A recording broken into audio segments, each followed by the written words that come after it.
should hold off on going broad with your targeting, especially if you're just starting out as an artist. And especially for those of you who are running advertising, trying to drive streams and listeners to your streaming platforms and your music.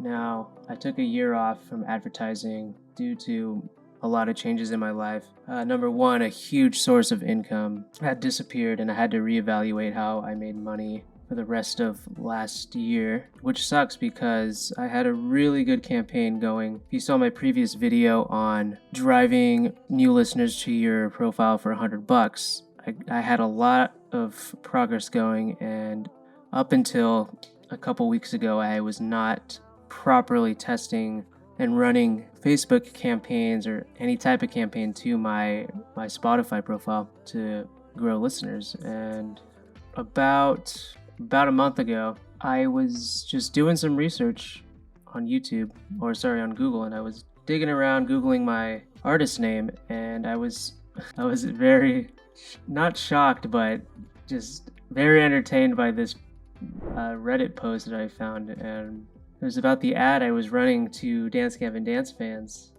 and essentially it was one of the copy and the things I'd mentioned in the ad was that I was the dude that Will Swan never signed. A little inside joke with Dance Gavin Dance fans, but when I ran that ad a year ago, it got a lot of attention. It was basically that one ad that got me most of my listeners in 2022, up until the point where they flattened out here. Yeah, that ad was very entertaining in that community, and basically someone said here, has anyone seen that ad on YouTube that started with the text for fans of Dance Gavin Dance? It was a guy sitting in a white room playing a guitar, and as titles for songs came on his screen, one of those being the dude Will Swan never signed, I was curious and wanted to check out his songs, but I accidentally skipped before I learned his name.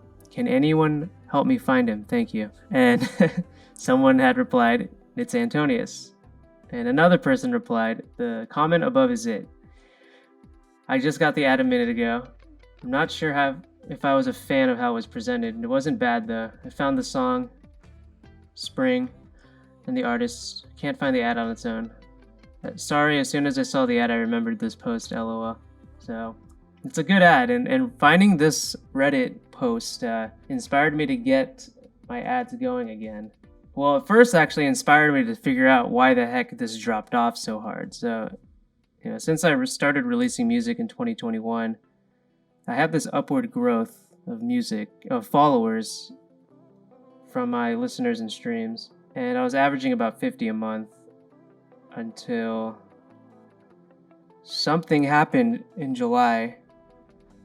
And basically, I stopped getting algorithmic plays from Spotify. I stopped getting any sort of growth. Like, things really flattened out for so long until just right now when I started investing in ads again and running experiments. But so around July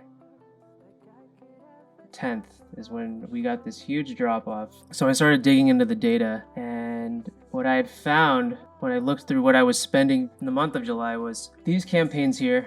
I was advertising some guitar loops. I sell guitar loops for any producers who are looking for interesting riffs to put in their music. But I started really investing heavily in going broader than my Dance Gavin Davin. What the f***? I can't say. Dance Gavin Dance niche. I started running reach campaigns. I started advertising out past that niche into pop. So here I ran an ad targeting Justin Bieber fans and pop fans, and much more broader than Dance Gavin Dance. And what ended up happening as I drove traffic to that site, I only had 12% of people engaging from the ad to clicking through to my Spotify profile, which is not good.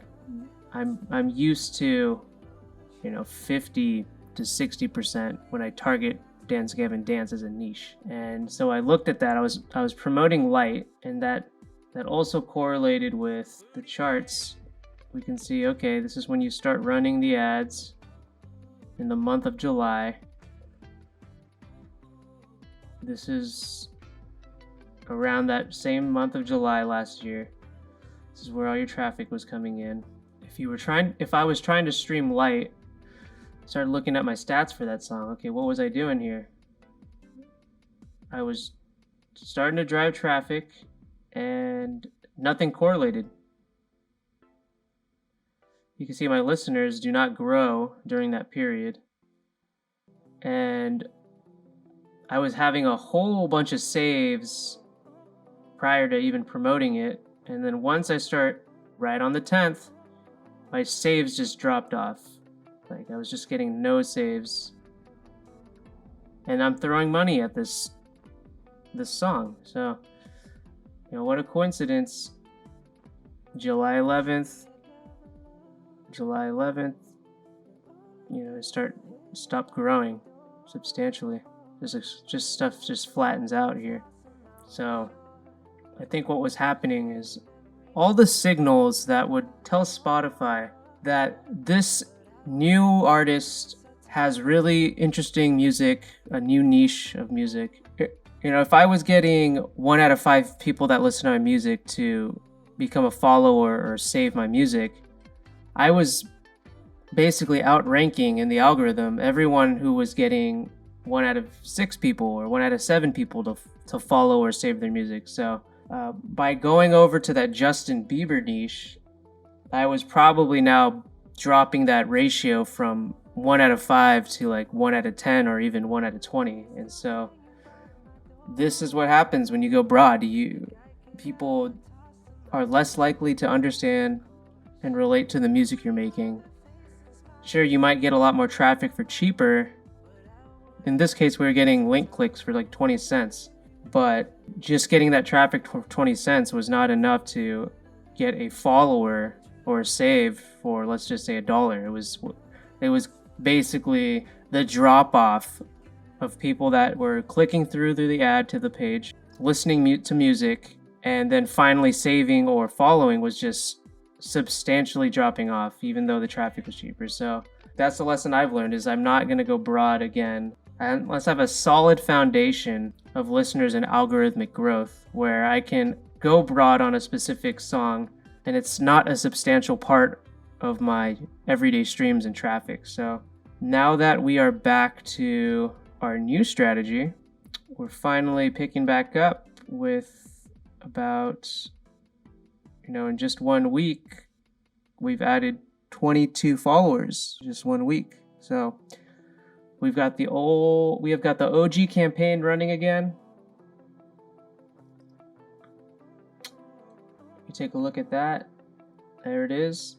Yeah, we're not getting link clicks for 22 cents anymore, but we're getting them for 60. And 60 to 80% of people are actually clicking through and listening to the music. And then when I last calculated, we've got, just in the last 7 days, we've got over 50%, almost 60% of people saving the song after they listen to it. So, it just goes to show you, when you know your niche, go after your niche and stick to it for as long as possible until you can no longer serve your niche. Then you got to move on. Probably the reason why rappers just back in the day were just focusing on their local scene and just really understanding who they were and what they were doing in their own hometown. So I hope this little analysis gave you some insight into the importance of knowing who you are and knowing who your audience is, because otherwise you're going to be wasting money and you're only going to annoy your listeners and just get distracted. Anyways, hope you all enjoyed this. I'll catch you guys in the next video.